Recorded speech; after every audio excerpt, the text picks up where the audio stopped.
Écoute, écoute. Bonjour, mon invité aujourd'hui est Celso Amorim. Celso Amorim a été ministre des Affaires étrangères du président Lula, ministre également de la Défense de la présidente Dilma Rousseff, et il est maintenant en France où il fait un petit séjour et nous profitons de ses lumières et les étudiants d'IRISUP profitent de son enseignement. Celso Amorim, bonjour. Bonjour, c'est un plaisir d'être ici. On va commencer un peu par parler de l'actualité du Brésil. Donc il y a un nouveau président qui effectivement n'est pas votre choix politique et qui a commencé un peu à défrayer la chronique. Comment qualifieriez-vous le programme politique de Monsieur Bolsonaro? Bon, disons qu'il y a 2 ou 3 dimensions. Point de vue économique, c'est ultra néolibéral. Son ministre des Finances, c'est l'école de Chicago, tout à fait. Il a même travaillé sous le gouvernement Pinochet au Chili. Sous le point de vue, disons, de politique extérieure, c'est aussi une politique de presque les choses qui sont dites, parce qu'il faut encore voir comment ça va se développer, d'un alignement pratiquement total aux États-Unis. Je fais une parenthèse rapide parce qu'il y a des contradictions apparentes au moins dans le gouvernement, alors il faut voir comment ça se développe. Mais de toute façon, c'est là un alignement complet avec les États-Unis, avec un fort contenu idéologique, bien qu'il dit que justement il veut éviter des biais idéologiques, mais c'est justement une vision qui s'approche beaucoup de quelques pays en Europe centrale, orientale ici, et du monsieur Trump. Je n'hésiterai pas de dire que son idéologie à lui est d'extrême droite. Ça ne veut pas dire que tout le monde dans le gouvernement est d'extrême droite et qu'il n'y aurait pas de tension. Du point de vue de la politique antérieure, enfin jusqu'ici, comme vous savez, il est à l'hôpital parce qu'il a eu une opération. Alors, c'est difficile de savoir exactement comment il va quelle va être son attitude réelle. Si on prend des choses qui ont été dites dans la campagne, on serait très effrayé. Mais il y a au moins l'espoir, aussi à cause de quelques autres membres du gouvernement qui sont, disons, plus prudent, je dirais comme ça, que des choses qu'il a dit, ce sont des choses de campagne, qui ne sera pas tellement comme ça. On ne sait jamais, ça, il faut attendre. Est-ce qu'il n'y a pas un risque pour le Brésil de perdre l'impact qu'il avait sur la scène internationale? Vous avez été ministre des Affaires étrangères du Brésil lorsque le Brésil concentrait tous les regards. C'était le pays émergent, c'était un pays qui avait un rôle très important au sein des BRICS, qui ouvrait les ambassades, qui avait une politique étrangère très active. Est-ce qu'il est concevable pour un pays comme le Brésil de suivre la politique étrangère de Donald Trump et de ne pas avoir une politique autonome? Ce n'est pas concevable, hein, je dirais.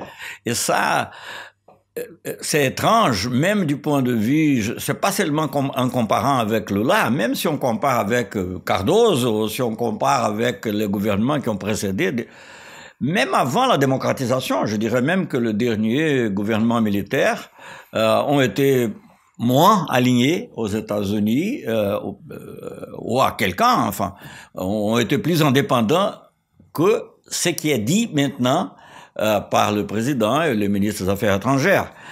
Ce qui va se passer en réalité, je ne sais pas. Je donne un exemple justement de cette tension qui existe au gouvernement. C'est la question du changement de l'ambassade du Brésil de Tel Aviv pour Jérusalem, en Israël.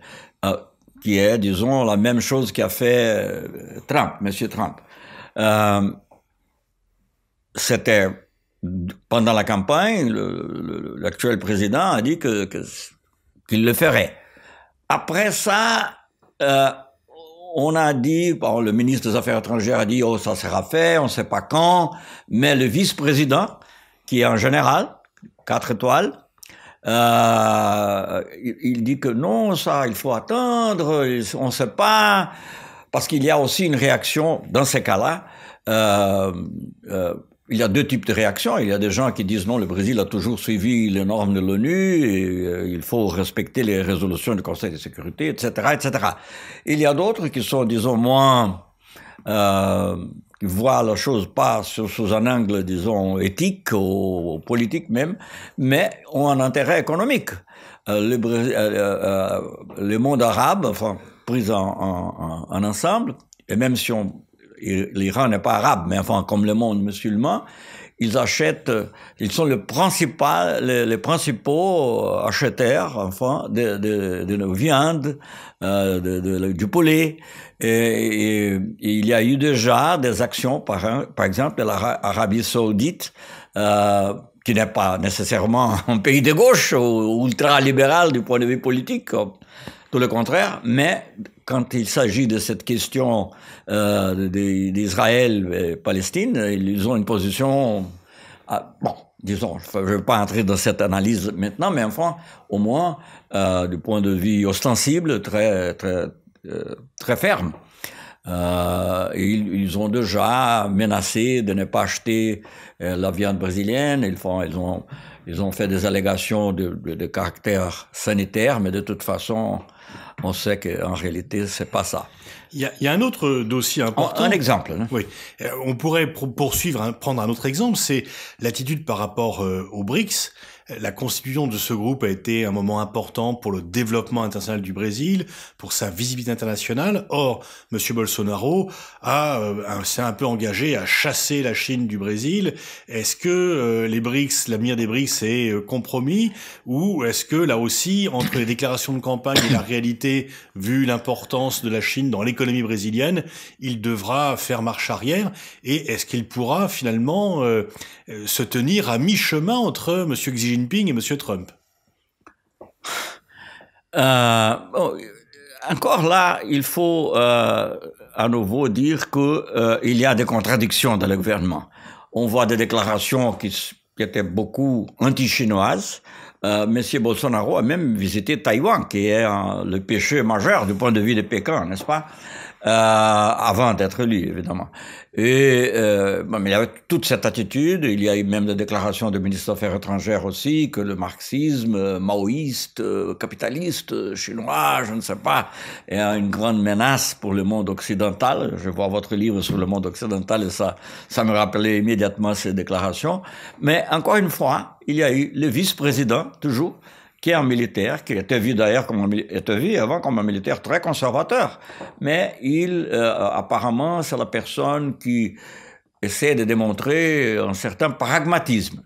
Alors, en même temps, plus ou moins en même temps que des déclarations comme ça étaient faites, il recevait déjà je ne sais pas si c'était le premier jour du gouvernement ou juste avant la prise du pouvoir, mais de toute façon, il recevait une délégation chinoise, et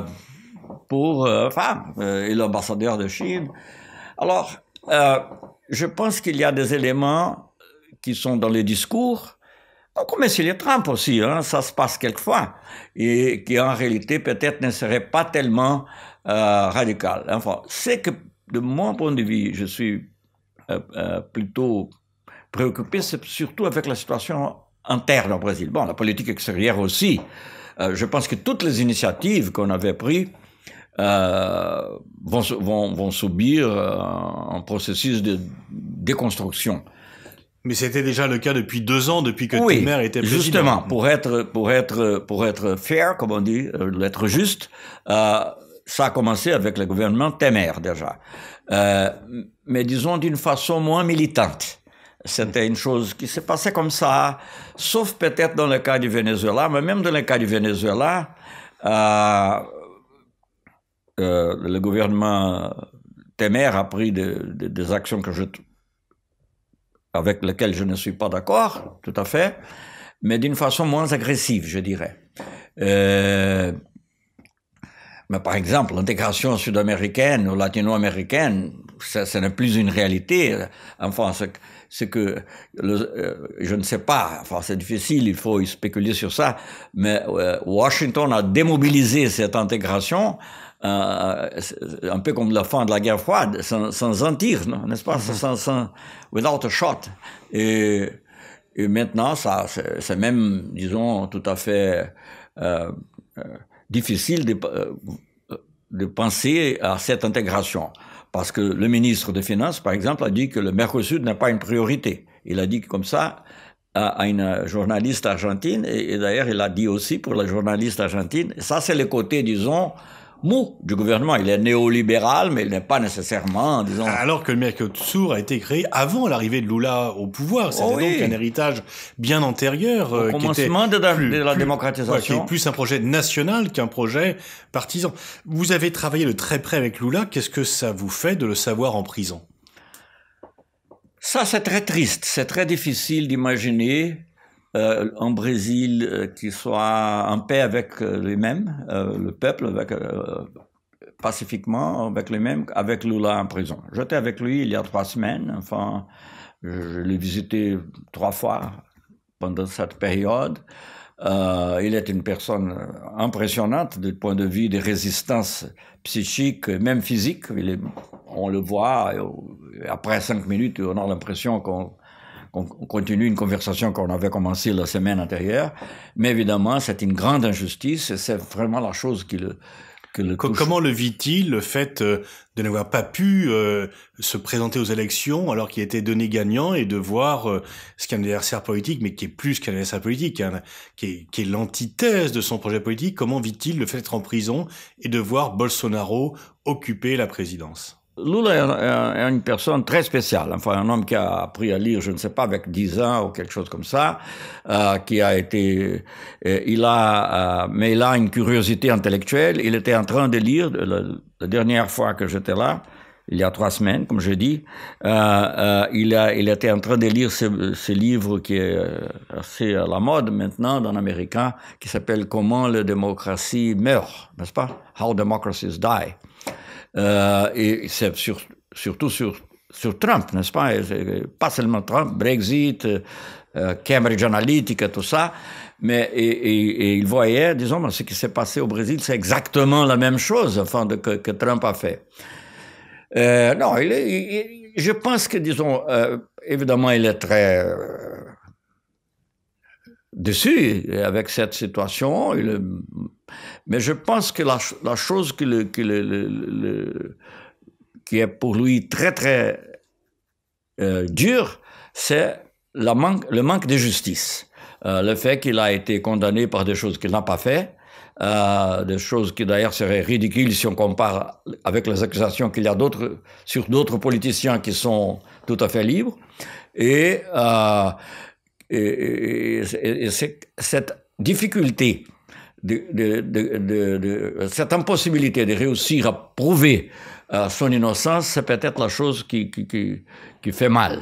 Vous aviez dit dans une réunion interne à l'IRIS qu'il y avait auparavant des coups d'État militaires au Brésil, qu'il y a maintenant des coups d'État judiciaires, et effectivement, le juge qui a mis Lula en prison est devenu ministre de Bolsonaro. Donc ça peut un peu paraître curieux. Ça du tout. Ça dispense des commentaires, évidemment, parce que, et d'ailleurs, lui-même, il a dit plusieurs fois qu'il jamais serait lié à la politique. Évidemment, il y avait même des photos de lui avec des leaders de l'opposition, y compris quelques-uns sur lesquels il y a des accusations très fortes, mais toujours il a dit non, je ne veux pas parler pour la politique, et maintenant il a accepté ce poste. Enfin, ça explique tout. Explique tout. L'ancien président qualifié de centre-gauche, Fernando Henrique Cardoso, l'ancien président brésilien, a dans un interview au Monde dit qu'il n'avait voté ni pour Bolsonaro ni pour Haddad parce que Haddad était le candidat de Lula. Et grosso modo, il justifiait un petit peu dans son interview la présence de Lula en prison. Est-ce que cette interview vous a surpris ou choqué? Ça m'a surpris, je pense. Évidemment, dire que Cardoso est de centre-gauche, c'est peut-être faire une moyenne sur qui il sera et ce qu'il a été. Enfin, je ne sais pas. Il était un leader important du point de vue de la démocratisation au Brésil, surtout entre les intellectuels. je vous raconte une histoire très rapidement. Quand Lula a été élu, j'étais collègue de Cardoso parce que la première fois que j'étais ministre, évidemment il était un ministre plus senior que moi, mais la première fois que j'étais ministre, il était ministre des Finances et moi j'étais ministre des Affaires étrangères dans le gouvernement de Itamar Franco, qui a remplacé Collor lorsqu'il y a eu un impeachment. Et la première personne que j'ai appelée quand Lula a emporté les élections, c'était Cardoso, pour le féliciter et de dire, bon, vous avez la démocratie, je pensais à l'époque, la démocratie au Brésil est consolidée, je pourrais jamais m'imaginer 20 ans avant, pendant le gouvernement militaire, que vous, Cardoso, Fernando, je l'appelais comme ça, devienne président, pourrait devenir président, et en même temps que Lula serait le successeur. Je considérais que c'était une grande victoire à lui aussi, comme démocratisation. Alors, et même, enfin, j'ai rencontré Lula et Cardoso, les deux, dans une situation assez triste. C'était à l'époque de la mort de la femme de Lula, et quand ils étaient dans les dialogues, il y a un certain moment où je vis qu'ils parlaient, l'impeachment de Dilma avait déjà était en cours déjà. Était déjà fait. Mais alors, j'ai vu les deux et je lui ai dit, vous deux ensemble, vous devrez rendre l'espoir au peuple brésilien. Parce que j'avais beaucoup d'espoir, Cardoso comme un démocrate. Alors, je peux comprendre qu'il pouvait soutenir un autre candidat comme Alckmin, je ne sais pas. Mais entre Bolsonaro et Haddad, c'est tout à fait impossible et incompréhensible. Et je pense qu'il y a, je ne sais pas, enfin, je ne vais pas entrer dans des interprétations psychologiques, mais c'est très étrange, ces ressentiments, on peut dire comme ça, je ne sais pas, contre le PT et contre Lula, qui est très fort. Et quand en réalité, si on pense à Cardoso, à l'époque, elle était centre-gauche, c'était plus proche du PT que, je ne dirais même pas que de Bolsonaro, mais que d'autres candidats. Mais Cardoso s'est engagé dans un projet néolibéral, privatiste, mais c'était toujours un démocrate. Enfin, alors ça m'a beaucoup surpris et ça m'a beaucoup déçu. J'ai même écrit une lettre, pas dans ces moments-ci, mais pendant la période électorale, quand il a écrit un article dans le Financial Times, j'ai écrit une lettre au Financial Times qui a été publiée où je dis ça, enfin, plus ou moins ce que je suis en train de dire. Comment expliquez-vous finalement que le parti, le PT, ait perdu sa popularité? Quels sont les reproches qui sont faits au PT? On parle de corruption, on parle de violence. Quelle part vous faites de la réalité des reproches et de ce qui est des procès d'intention? Bon, d'abord, il faut penser que de toute façon, le candidat du PT a eu 45% de votes. Ce n'est pas une chose méprisable, disons. Qu'on a élu 4 ou 5 gouverneurs. En se présentant au dernier moment. Oui, au dernier moment, une personne qui n'était pas tellement connue du grand public, surtout hors de São Paulo. Alors, c'est pas une force à mépriser. Mais je crois que le PT a commis des erreurs. Il a fait un peu comme parti, pas individuellement. Je n'écoute pas une histoire d'enregistrement des gens du PT. Même Lula, qu'on parle d'une petite ferme qui n'est pas lui, l'appartement, il n'a jamais acheté.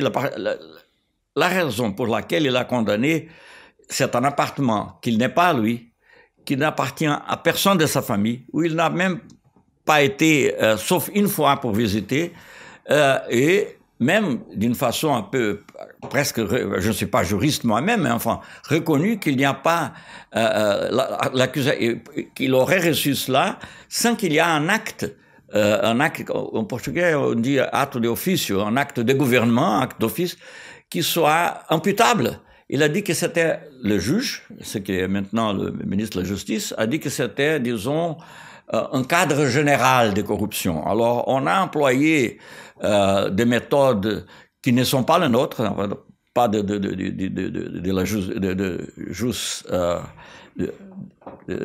droit romain, qui est notre tradition. On a employé des méthodes qui sont plutôt anglo-saxons, et injustement, de toute façon.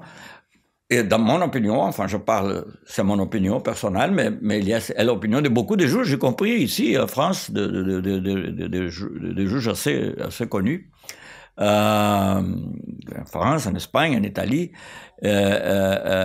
On a d'abord trouvé l'accusé, le criminel, et après on est allé pour voir quel était le crime. Parce que c'est une chose incroyable. Ce sont des réformes d'un appartement, comme je dis, qui n'a pas jamais appartenu à lui, qui n'a pas appartenu à personne de sa famille, ou une personne de sa famille a dormi un seul jour ou une seule nuit. Et en même temps, il n'y a pas de lien. C'est incroyable. Et on ne pourrait pas concevoir qu'on ferait une favorisation à une compagnie pour des choses de millions de dollars, de centaines de millions de dollars, en échange pour quelques réformes à un appartement qui n'appartenait pas. Enfin, ce sont des choses comme ça. Mais en disant cela, je crois que dans les choses de fonds de campagne, fonds électoraux, peut-être le PT a fait. Je ne connais pas les détails, je ne peux pas parler avec autorité sur cela, mais il est bien possible qu'il y a eu aussi des erreurs qui ont été commises. Mais pas différent de ce qui se passe avec les autres partis. Seulement pour finir. Pardonnez-moi. Et je pense qu'il y a une haine au PT, mais pas à cause de ça. Le PT est accusé, et même objet de haine, pas par ses erreurs, mais par ses vertus.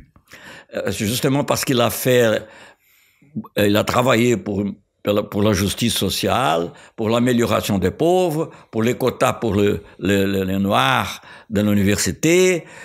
Tout ça a disons, vraiment dérangé, disons, un peu les gens riches qui n'étaient pas, les gens riches de classe moyenne qui n'étaient pas coutumés à ça. Alors, les accusations de corruption qui sont les mêmes, à peu près, même moins, plus petites, mais disons, à peu près les mêmes qu'il y a sur l'autre partie, ça a justifié cette haine. Ça a permis de dire, non, je hais le PT, pas à cause des pauvres qui sont en train de monter, mais à cause de la corruption.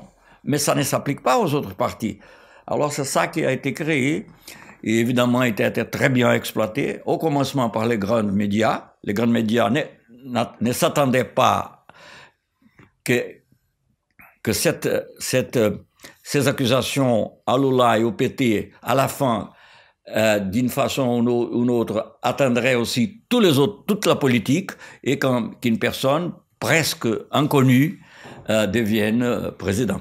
Est-ce que vous pensez que Lula va purger toute sa peine, ou est-ce qu'il peut être libéré? Quels sont les éléments qui sont en votre possession?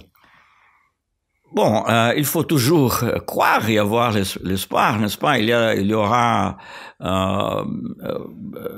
brièvement, un peu de temps, un nouveau jugement, un jugement de substance par le Comité des droits de l'homme, qui est l'organe du traité du pacte des droits civils et politiques, parce que son droit de défense a été, disons, restreint. Je sais pas si cela pourrait avoir une influence. Il y a quelques recours qui sont encore à être jugés au mois d'avril, je ne sais pas. C'est difficile, mais alors il faut essayer. Il y a une autre campagne, je profite pour le dire aussi, de président Lula comme prix Nobel de la paix. Ça a été initié, pas par un Brésilien, ça a été initié par Pérez Esquivel, qui est un prix Nobel de la paix lui-même, argentin, qui est un activiste des droits de l'homme. Droits humains, il faut dire, mais enfin en français c'était droits de l'homme, droits humains, qui a été, disons, il y a eu une espèce de pétition, je ne sais pas comment dire en français, en manifestation, qu'il y a eu plus de 500 000 signatures. Ça n'est pas la demande officielle est plus limitée, mais de toute façon... Vous demanderiez à la France que la France demande officiellement la libération de Lula? Est-ce que vous attendez des gouvernements européens qui se sont prononcés pour un dirigeant au Venezuela? Est-ce que vous attendez d'eux qu'ils demandent la libération de Lula? Je ne sais pas, les intérêts quelquefois seraient très bien, seraient très bien. Nous avons organisé un séminaire au Brésil avant même, avant les élections. Lula était déjà en prison. Il y a des personnalités importantes comme Dominique de Villepin, qui n'est pas un gauchiste, mais d'autres anciens premiers ministres européens comme Zapatero et D'Alema sont allés, aussi intellectuels comme Noam Chomsky. Tous et ces gens vont là parce qu'ils savent que le Brésil est important pour l'équilibre mondial, enfin, ça sera l'objet de ma conférence, important pour l'équilibre mondial, alors, pas décisif peut-être, mais important, et que la libération de Lula est partie d'une pacification du Brésil. Lula, c'est un peu Mandela, mais après son élection, ouais. D'accord. Est-ce que vous ne craignez pas que entre l'élection d'Obrador au Mexique et celle de Bolsonaro au Brésil, le Mexique prenne la première place en Amérique latine? Je ne crains pas parce que c'est pas une chose à craindre. Je pense que c'est très bien que le Mexique a élu Obrador, López Obrador, AMLO, comme on l'appelle. Mais enfin, c'est évident que le Brésil n'a aucune condition d'être, disons, d'avoir une leadership. Le Brésil aura une influence, évidemment. Mais même dans ce cas du Venezuela, si on lit par exemple ici les nouvelles, ils disent les États-Unis, le Brésil, Mais enfin, c'est qu'il y a... Et ça, c'est ce que, disons, dans mon opinion, l'état profond aux États-Unis, c'est pas seulement Trump. Hein. Dans le cas de Bolsonaro, il y a un lien avec Trump qui est explicite d'ailleurs. C'est pas moi qui... Mais il y a l'état profond aux États-Unis était très préoccupé avec ce que vous avez dit, la création de BRICS, avec l'intégration de l'Amérique du Sud, avec notre politique avec les pays arabes, pas de rapprochement, mais d'une position, disons, que je pense constructive sur l'Iran. Tout cela a préoccupé beaucoup. Et aussi les réserves de pétrole brésiliennes qui ont été découvertes. Et il faudrait avoir la mainmise sur les réserves de pétrole. Je pense que cet état profond peut-être ne s'attendait pas à une personnalité comme Bolsonaro. C'était pas peut-être l'idéal, mais à la fin, il accepte. Merci Celso Amorim de ces propos et de votre analyse sur la situation au Brésil.